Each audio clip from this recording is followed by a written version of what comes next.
Hola, muy buenas tardes, hermanos y hermanas. Nuevamente nos encontramos aquí en nuestro curso de liturgia para laicos. Hoy estaremos pues abordando el capítulo 2.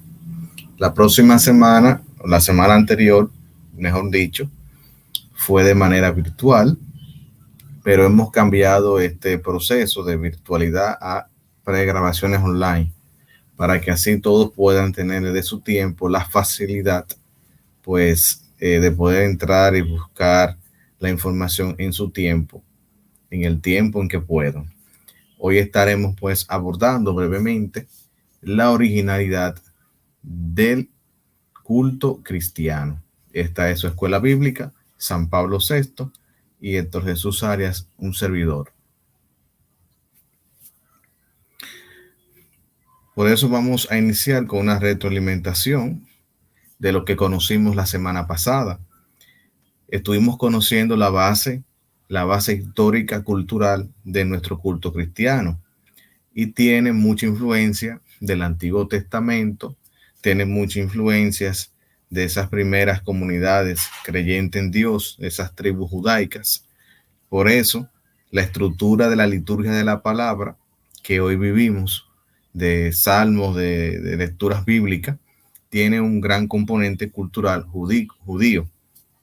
También la forma de la plegaria eucarística, que es muy parecida también al proceso de culto de los judíos, las peticiones de las oraciones de los fieles, el ritmo de reunión de la liturgia, el canto del santo, por ejemplo, o la manifestación de ese santo, que también lo vivimos en la plegaria eucarística, y otros cantos como el aleluya, el amén, el hosanna, son provenientes de una cultura muy extensa por miles de años como la judía. Entonces, para entrar en materia, la originalidad del culto cristiano.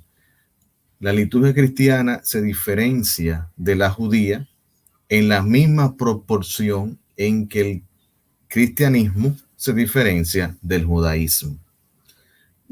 Queriendo ver el evangelio, lo original que tiene la liturgia cristiana, lo primero que nos sorprende es una especie de anticultualidad, una actitud de distanciamiento, de ruptura respecto a las del judaísmo. Hay una intención de fondo para tratar de expresar con fuerza la presencia de una nueva realidad, de una nueva experiencia, de un nuevo proceso de liturgia. Las manifestaciones de esta intención se dan a conocer en la utilización deliberada de tiempos y espacios no sagrados para las celebraciones propias de la asamblea cristiana.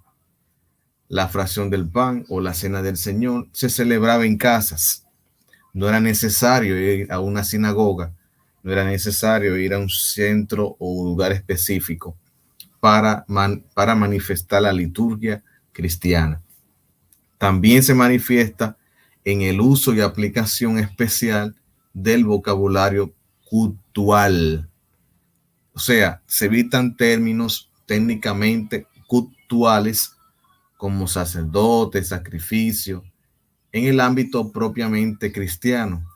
Más tarde, en las cartas de los hebreos, si podemos leer la carta de los hebreos, cuando ya no existe el peligro de la malinterpretación o los mal interpretados, y hablando a los hebreos, se usan estos términos.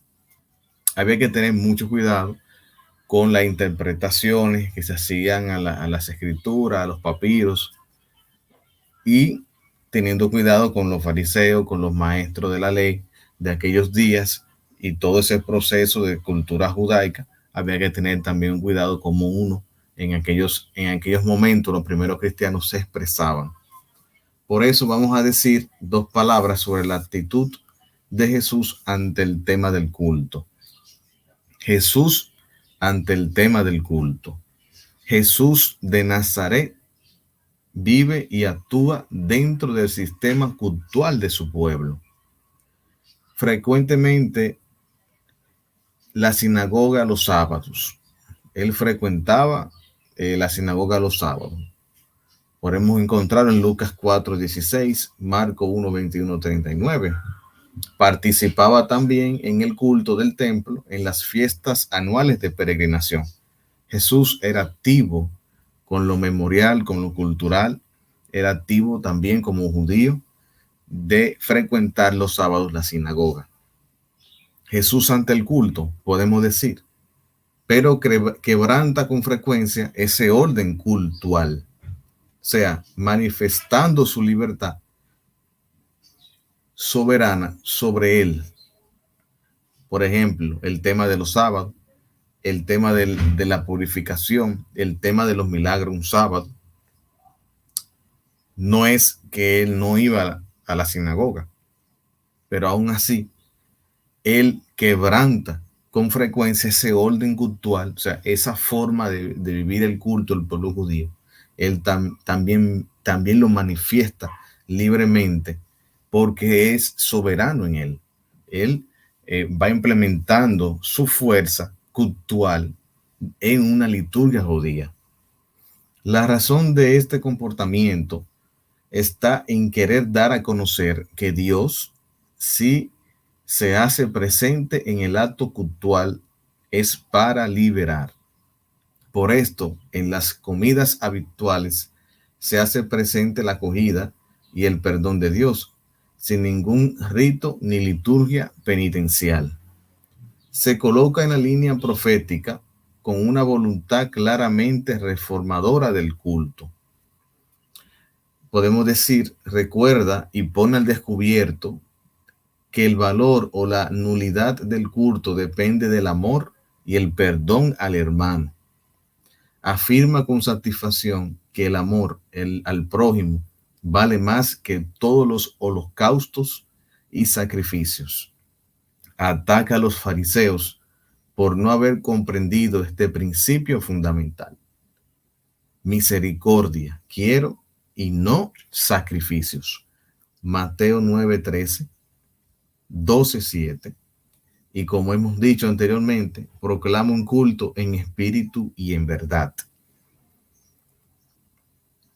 En víspera de su muerte, al declarar la destrucción del templo, anuncia el fin de todo tipo de culto sacrificial, basado en un intercambio comercial con Dios.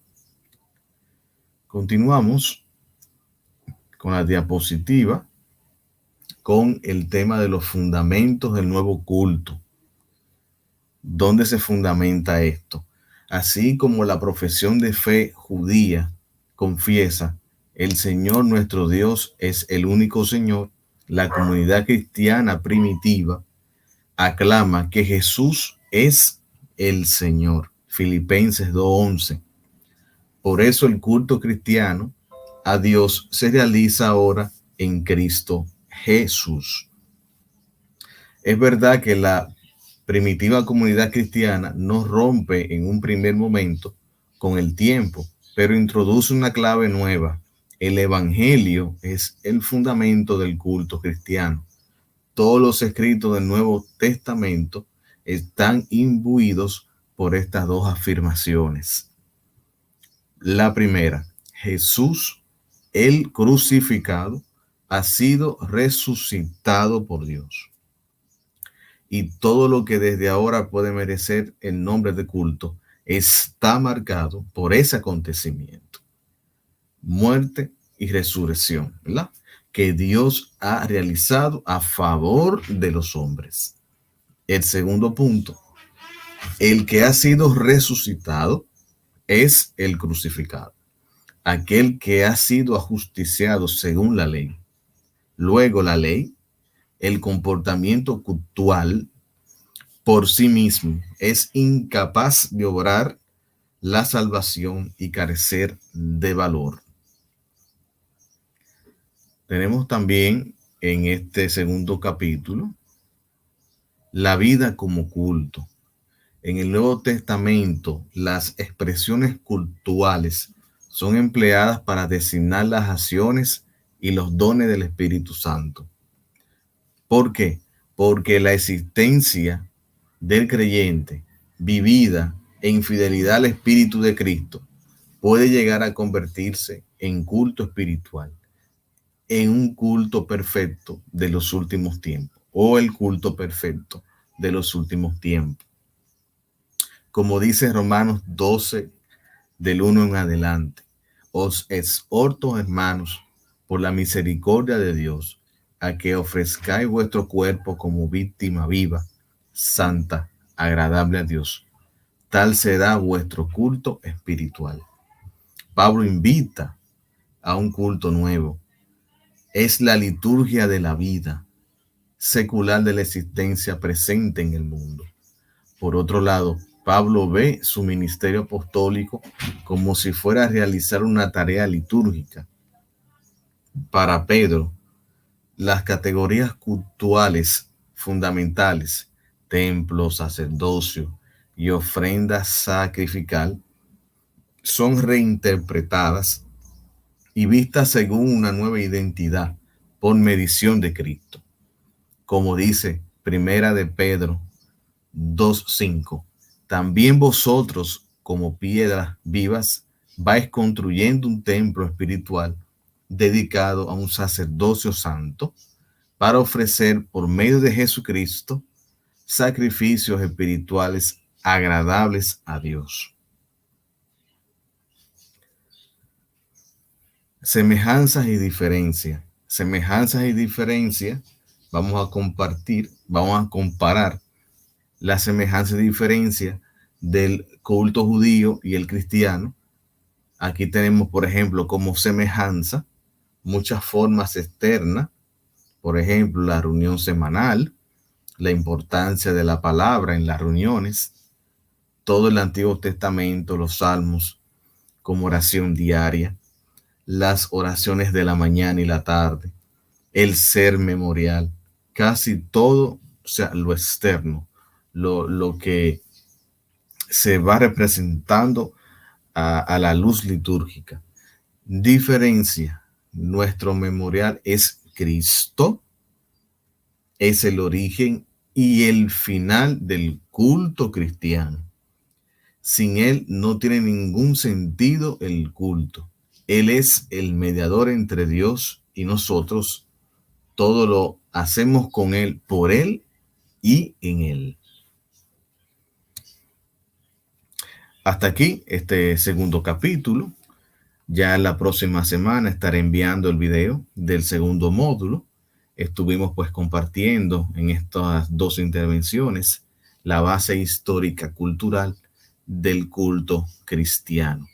Pasen una feliz resto de la tarde-noche.